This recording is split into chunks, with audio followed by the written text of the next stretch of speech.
నాటి మేటి నటుల్లో తన బహుముఖ ప్రజ్ఞతో బహుభాషా పాండిత్యంతో ఆకట్టుకున్న నటుడు కొంగర జగ్గయ్య.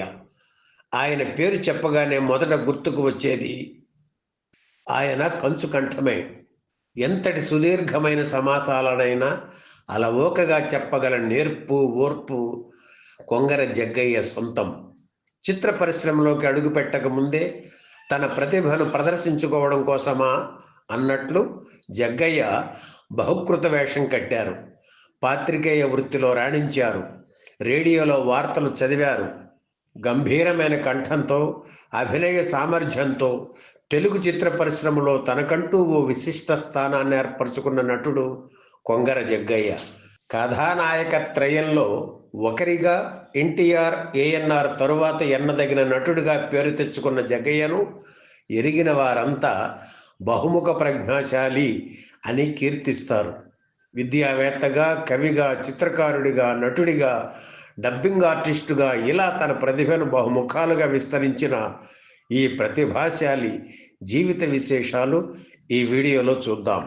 నటన, సాహిత్యం ఇవి రెండు జగ్గయ్యకి పిత్రార్జితాలు అని చెప్పాలి. 1926 డిసెంబర్ 31న తెనాలి సమీప గ్రామమైన మోరంపూడిలో పుట్టారు జగ్గయ్య.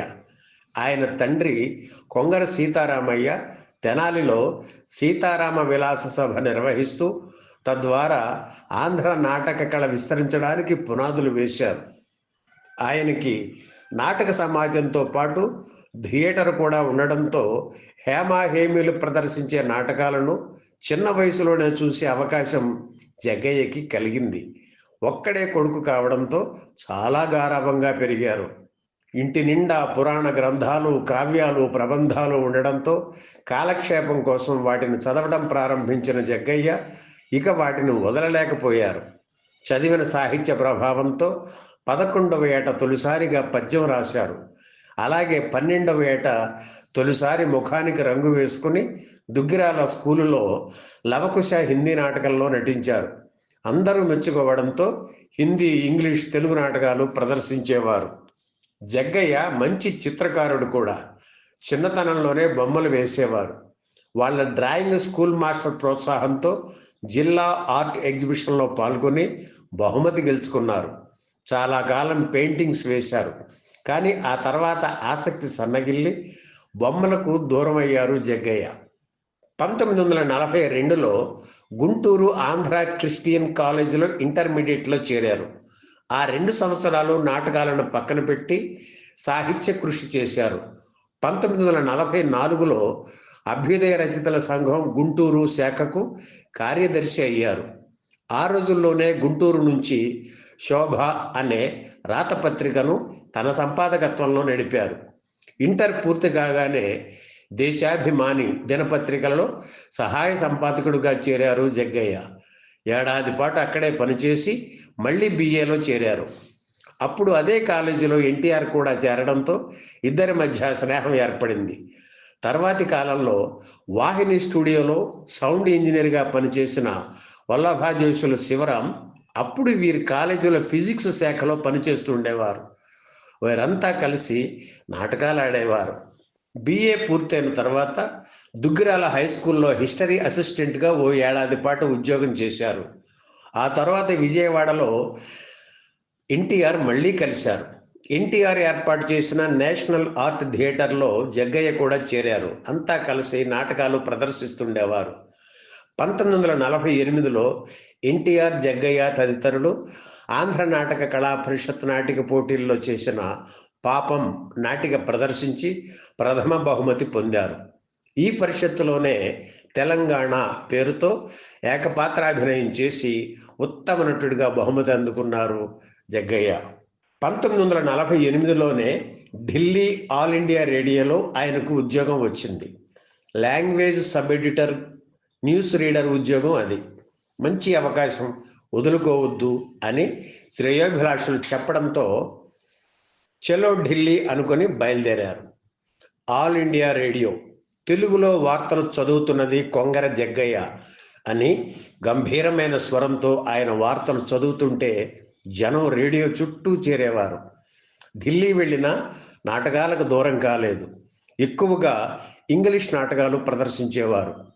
సెలవుల్లో విజయవాడ వచ్చినప్పుడు అరుణోదయ సంస్థ ద్వారా నాటకాలు ప్రదర్శించేవారు జగ్గయ్య. ఈయన ప్రదర్శించిన బలిదానం నాటకంలో అపర్ణగా సావిత్రి నటించారు. 1951 చివరి దాకా ఢిల్లీలోనే ఉన్నారు జగ్గయ్య. దర్శకుడు గోపీచంద్ ఈయనకు స్నేహితుడు కావడంతో పేరంటాలు చిత్రంలో అవకాశం ఇచ్చారు. మేకప్ టెస్ట్ చేసిన తర్వాత హీరోయిన్ కృష్ణవేణి పక్కన మరీ లేతగా కనిపించడంతో ఆ అవకాశం మిస్ అయింది. ఆ తర్వాత ప్రియురాలు చిత్రంలో అవకాశం ఇచ్చారు గోపీచంద్. ఆరంభంలో అపజయాలు ఎదురైనా బిఎన్ రెడ్డి రూపొందించిన బంగారు పాప చిత్రంతో జగ్గయ్యకు గుర్తింపు లభించింది. ఆ తర్వాత ఏఎన్ఆర్ నటించిన అర్ధాంగి, దొంగరాముడు చిత్రాల్లో కీలక పాత్రలు పోషించారు. ఎన్టీఆర్ హీరోగా నటించిన ఇంటికి దీపం ఇల్లాలే, గుడి గంటలు చిత్రాలు సైతం జగ్గయ్యకు మంచి పాత్రలు తెచ్చిపెట్టాయి. ఎన్టీఆర్, ఏఎన్ఆర్ చిత్రాల్లో సైడ్ హీరోగా నటిస్తూనే ముద్దుబిడ్డ, ఉయ్యాల జంపాల, ఎమ్మెల్యే, ఈడు జోడు తదితర చిత్రాల్లో హీరోగా నటించారు కొంగర జగ్గయ్య. ఆయన నటించి నిర్మించిన పదండి ముందుకు చిత్రం కూడా ప్రేక్షకుల్ని ఆకట్టుకుంది. ఈ సినిమా చివరిలో వినిపించే మంచికి కాలం తీరిందా పాటను జగ్గయ్య రాయడం విశేషం. అప్పటి ప్రఖ్యాత హిందీ గాయకుడు మహమ్మద్ రఫీ ఈ పాట పాడారు. రఫీ పాడిన తొలి తెలుగు పాట ఇదే కావడం విశేషం. జగపతి ఆర్ట్ పిక్చర్స్ వారి తొలి చిత్రం అన్నపూర్ణలో జగ్గయ్య హీరోగా నటించారు, జమున హీరోయిన్. ఆ తర్వాత జగపతి సంస్థ ఏఎన్ఆర్ హీరోగా నటించిన అన్ని చిత్రాల్లో జగ్గయ్య కీలక పాత్రలు పోషించారు. ఎన్టీఆర్ సొంత చిత్రాల్లో కూడా జగ్గయ్య ముఖ్య పాత్రలు పోషించారు. వీరిద్దరూ చిన్ననాటి స్నేహితులు చిత్రంలో మిత్రులుగా నటించడం ఆ రోజుల్లో విశేషంగా చెప్పుకున్నారు. బంగారు పాప చిత్రం కోసం అగ్రిమెంట్ మీద సంతకం చేసిన కొన్ని రోజులకే జగ్గయ్యను వెతుక్కుంటూ మరో మంచి అవకాశం వచ్చింది. జూపిటర్ సంస్థ ఎల్వి ప్రసాద్ దర్శకత్వంలో నిర్మించిన మనోహర చిత్రాన్ని పూర్ణ సంస్థ తెలుగులో డబ్ చేయాలని నిర్ణయించింది. ఈ చిత్రంలోని తమిళ నటులకు తెలుగు నటులతో డబ్బింగ్ చెప్పించాలని అనుకుని శివాజీ గణేశన్కు జగ్గయ్యతో డబ్బింగ్ చెప్పించారు. ఆయన డబ్బింగ్ చెప్పిన విధానం ఎంతో మందిని ఆకట్టుకుంది. అప్పటి నుంచి ఎన్నో చిత్రాలకు తెలుగులో డబ్బింగ్ చెప్పారు. శివాజీ అభినయానికి జగ్గయ్య కంచుకంఠంకు జోడీ కుదిరి అనేక చిత్రాలు తెలుగువారిని ఆకట్టుకున్నాయి. రాజకీయాలంటే జగ్గయ్యకు చదువుకునే రోజుల నుంచి ఆసక్తి. నాటి దేశ నాయకుల ఉపన్యాసాలకు ఆకర్షితుడై కాంగ్రెస్ పార్టీలో చేరారు. ఆ తర్వాత జయప్రకాష్ నారాయణ స్థాపించిన పీపుల్స్ సోషలిస్ట్ పార్టీలో చేరారు. 1956లో నాటి ప్రధాని జవహర్లాల్ నెహ్రూ పిలుపుతో మళ్ళీ జాతీయ కాంగ్రెస్లో చేరారు. 1962లో కాంగ్రెస్ పార్టీ తరఫున లోక్సభకు పోటీ చేసే అవకాశం వచ్చింది. అయితే అప్పట్లో ఆచార్య ఎన్జి రంగా స్వతంత్ర అభ్యర్థిగా పోటీలో ఉన్న కారణంగా సాక్షాత్తు ప్రధాని నెహ్రూ పోటీ నుంచి తప్పుకోమని జగ్గయ్యకు చెప్పారు. రంగా వంటి విజ్ఞానవంతులు చట్టసభల్లో ఉండాలన్న అభిలాషతో నెహ్రూ తమ పార్టీకి చెందిన జగ్గయ్యను తప్పుకోమని చెప్పడం ఆ రోజుల్లో జనం విశేషంగా చెప్పుకున్నారు. 1967లో జగ్గయ్య ఒంగోలు పార్లమెంటు నియోజకవర్గం నుంచి పోటీ చేసి 80,000కు పైగా మెజారిటీతో గెలిచారు. అలా ప్రత్యక్ష రాజకీయాల్లో పాల్గొని విజయం సాధించిన తొలి నటుడుగా జగ్గయ్య చరిత్ర సృష్టించారు. ఎన్టీఆర్, ఏఎన్ఆర్, సావిత్రి వంటి ప్రముఖ తారలు ఆయనకు మద్దతు పలికారు. కానీ ప్రచారానికి ఎవరూ వెళ్ళలేదు. తానొక్కడే ప్రచారం చేసుకున్నారు. ఎన్నికల్లో ఎన్నో వాగ్దానాలు చేసిన ఆయన గెలిచిన తర్వాత నియోజకవర్గానికి ప్రజలకు ఎలాంటి సాయం చేయకపోవడంతో జనంలో అసంతృప్తి కలిగింది. అందుకే 1978లో పొన్నూరు నుంచి కాంగ్రెస్ అభ్యర్థిగా పోటీ చేసిన ఆయన డిపాజిట్ కూడా సంపాదించుకోలేకపోయారు. ఆ తర్వాత ఆయన రాజకీయాలకు దూరమయ్యారు. ఎన్టీఆర్ రాజకీయ రంగ ప్రవేశం చేసినప్పుడు అంతా ఆయన్ని విమర్శించారు. తనకు ఉన్నంత రాజకీయ పరిజ్ఞానం ఎన్టీఆర్కు అప్పట్లో లేకపోయినా తన మిత్రుడు రాజకీయాల్లో కూడా రాణిస్తారనే నమ్మకం జగ్గయ్యకు ఉండేది. 1983 ఎన్నికల్లో ఎన్టీఆర్ ఘన విజయం సాధించగానే దీక్షాదక్షుడు మా సోదరుడు అని ప్రశంసించారు జగ్గయ్య. 1967లో ఢిల్లీ అంతర్జాతీయ సంస్కృత విశ్వవిద్యాలయం జగ్గయ్యను కళావాచస్పతి బిరుదుతో సత్కరించింది.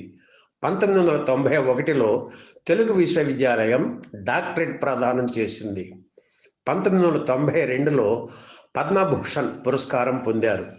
భారతీయ భాషల్లో ఎవరు చేయని ప్రయత్నం జగ్గయ్య చేశారు.